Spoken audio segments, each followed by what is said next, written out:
October 2 வந்து காந்தி ஜெயந்தி. இந்த அன்னைக்கு தான் வந்து காமராஜர் வந்து மறைந்தார் 1975. இது 50வது ஆண்டு. இது என்னோட காட்ஃபாதர் ஜி.கே. மூப்பனார் ஐயா இந்த பணியை துவக்கி வச்சாங்க. இங்கே வந்து முதல்ல ஜூலை 15 வந்தோம். அதுக்கப்புறம் 97லேருந்து தொடர்ந்து பல்வேறு பணிகள் நடந்துகிட்டு இருக்கு. 1975 எலெக்ஷன் எதிர்பார்த்து திறந்தவர் காத்திருந்தார். எலெக்ஷன் அறிவிக்கப்படலை. அந்நேரம் சொல்லப்போனால் மனசு உடைந்து அந்த நாளில் வந்து அவர் காலமானார். இது அதோட 50வது ஆண்டு. இது கொண்டாடப்பட வேண்டிய நாள் இல்லை, நம்ம அவரை நினைவு கூறணும். சொல்லப்போனால் அதை பயன்படுத்த வேண்டியவங்க, அவரை தலைவரை வச்ச கட்சிக்காரங்க பயன்படுத்தியிருக்கணும். இது ஒரு சர்வதேச இந்திய அளவில் இதை வந்து பண்ணியிருக்கணும். ஆனால் ஐயா முன் வந்திருக்காங்க. நாங்கள் ஒரு புத்தகம் வெளியிடுறோம். அவர் கூட இருந்தவங்கெல்லாம் வந்து நினைவு கூர்ந்து ஒரு கட்டுரை, அவருடைய வாழ்க்கை குறிப்பு. இந்த புத்தகத்தை வந்து ஐயா ஜி.கே. வாசன் வெளியிடுவாங்க.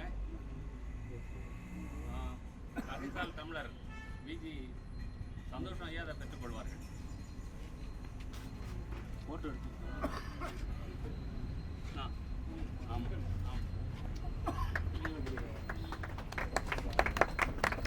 சார் இங்கே பாருங்க, ரெடி சார்.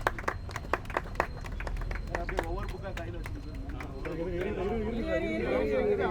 ஈவெண்ட் முடியுது.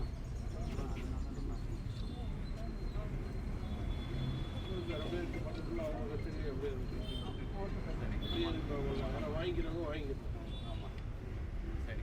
ஐயா ப்ரெஸ் அட்ரஸ் பண்ணுவாங்க. மைக்கெல்லாம் அங்கே. இயக்குனர் காமராஜ் திரைப்பட தயாரிப்பு நிறுவனம், அதன் சார்பில் காமராஜ் பாலகிருஷ்ணன் அவர்கள் இன்றைக்கு பெருந்தலைவர் காமராஜரது 50ஆம் ஆண்டு நினைவு பெட்டகம் என்ற பெயரிலே இன்று 50ஆம் ஆண்டு நினைவு நாளிலே அவர்கள் மறைந்த இல்லத்திலே அவர்கள் நினைவாக இன்றைக்கு காமராஜ் பாலகிருஷ்ணன் அவர்கள் பெருந்தலைவரை பற்றிய இந்த புத்தகத்தை பெருமையோடு இன்றைக்கு வெளியிட்டார்கள்.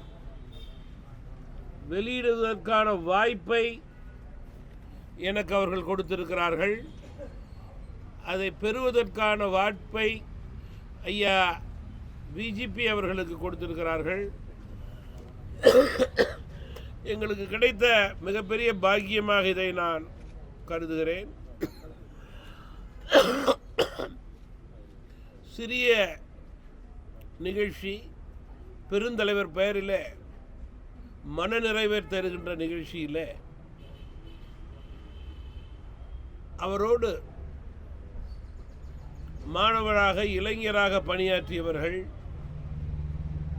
அவரோடு அரசியல் பணியாற்றியவர்கள், அவரை குடும்பத் தலைவராக ஏற்றுக்கொண்டு நாட்டுத் தலைவராக ஏற்றுக்கொண்டு செயல்பட்டு கொண்டிருப்பவர்களெல்லாம் இன்றைக்கு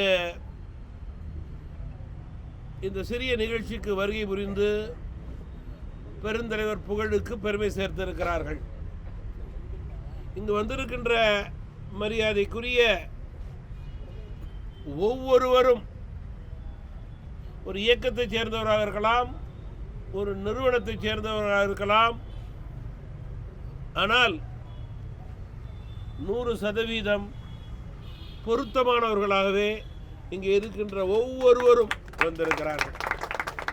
அதற்கு ஒரே ஒரு எடுத்துக்காட்டு ஐயா பிஜேபி அவர்கள் பெருந்தலைவரது நேர்மை, எளிமை, தூய்மையை பின்பற்றி படிப்படியாக உயர்ந்து இன்றைக்கு தன்னுடைய உழைப்பால் தமிழகத்துக்கு பெருமை சேர்த்து கொண்டிருக்கின்ற ஒரு மிகச்சிறந்த மனிதர் நம்முடைய ஐயா பிஜேபி அவர்கள். மனித நேயர் அவர்கள். பெருந்தலைவரை நெஞ்சிலே ஏந்தி தன்னுடைய பணிகளை செய்யக்கூடிய உயர்ந்த மனிதராக, பண்பாளராக இன்றைக்கு செயல்பட்டு கொண்டிருக்கிறார்கள். பெருந்தலைவரது உற்றார் உறவினர்களில் சிலர், நண்பர்கள், நலன் விரும்பிகள் என்று பலர் இங்கே வந்திருக்கின்றோம். நம்முடைய பாலகிருஷ்ணன் பெயரே காமராஜ் பாலகிருஷ்ணன் என்று மாறிவிட்டது. அந்த அளவுக்கு பெருந்தலைவருடைய எண்ணங்களை பிரதிபலிக்க வேண்டும் என்று ஐக்கியமாகி பல கரடு முரடான பாடைகளை எல்லாம் சந்தித்து பெருந்தலைவருடைய படத்தை எடுத்தே தீருவேன், அதை வெற்றிகரமாக செயல்படுத்துவேன் என்ற எண்ணத்தின் அடிப்படையில் அதை வெற்றிகரமாக முடித்த பெருமை நம்முடைய காமராஜ் பாலகிருஷ்ணனுக்கு உண்டு. அந்த படத்தை பார்த்த பிறகுதான் இன்றைக்கு பல இளைஞர்கள் பெருந்தலைவரை பற்றி தெரிந்து கொள்ளக்கூடிய வாய்ப்பு கிடைத்திருக்கிறது என்பதை என்னால் பெருமையோடு இந்த நேரத்தில் குறிப்பிட முடியும். அப்படி நம்முடைய பாலகிருஷ்ணன் அவர்களுடைய தேசபக்தியின் காரணமாக பெருந்தலைவரது புகழுக்கு பெருமை சேர்க்கும் வேண்டும் என்பதற்காக தொடர்ந்து தேசிய தலைவருடைய எண்ணங்களை பிரதிபலித்துக் கொண்டிருக்கிறார். திருவள்ளுவரை பற்றி கூட ஒரு படம் எடுத்து வெளியிட்டார். பெருந்தலைவருடைய படத்தை மிக சிறப்பாக வெளியிட்டார்கள். இப்படி தொடர்ந்து வருங்கால சந்ததியினருக்கு இந்த புத்தகத்திலே எழுதியிருப்பது போல பெட்டகமாக இருக்க வேண்டும் என்பதற்காக பெருந்தலைவருடைய புத்தகத்தை இன்றைக்கு வெளியிட்டிருக்கின்றார் என்றால் பெருந்தலைவர் மீது அவர்கள் வைத்திருக்கின்ற அபிமானத்திற்கு, மரியாதைக்கு, பாசத்திற்கு, அன்பிற்கு எடுத்துக்காட்டு என்று நான் இங்கே மகிழ்வோடு தெரிவிக்க விரும்புகிறேன். இன்றைக்கு பெருந்தலைவர் வாழ்ந்த வீட்டிலே நாம் அமர்ந்திருக்கிறோம். பெருந்தலைவருடைய வாழ்ந்து வீடு அவருடைய 50ஆம் ஆண்டு அன்று இன்னும் புதுப்பொலிவோடு இருந்திருக்க வேண்டும். இருப்பினும் பணிகள் தொடங்கி நடந்து கொண்டிருக்கிறது. தாமதமாக இருந்தாலும் கூட பணிகள் காலக்கெடுவுக்குள் முறையாக நடந்து இங்கே வரக்கூடியவர்கள் தடையின்றி வந்து வீட்டிற்குள் சென்று பெருந்தலைவர் உயிர் நீத்த இடத்திலே அவருக்கு மரியாதை செலுத்தக்கூடிய நிலையை மீண்டும் ஏற்படுத்த வேண்டும் என்று அன்போடு கேட்டுக்கொண்டு 50ஆம் நினைவு நாளிலே பெருந்தலைவர் காமராஜருக்கு உகந்த மரியாதையை, அஞ்சலியை செலுத்திய நம்முடைய காமராஜ் பாலகிருஷ்ணன் அவர்களுக்கும் அவருக்கு துணை நின்ற நலன் விரும்பிகள் அத்துணை பேருக்கும் வாழ்த்துக்களையும் பாராட்டுக்களையும் நன்றியையும் இந்த நேரத்தில் தெரிவித்து விடைபெறுகிறேன். வணக்கம். அவருடைய ஆட்சியை பொற்கால ஆட்சி என்று கூறுவோம். பெருந்தலைவருக்கு நிகர் பெருந்தலைவரே. பெருந்தலைவர் தற்போது ஒரு மாதிரி தலைவராக கோடிக்கணக்கான மக்களுக்கு எடுத்துக்காட்டாக வாழ்ந்து கொண்டிருக்கிறார்.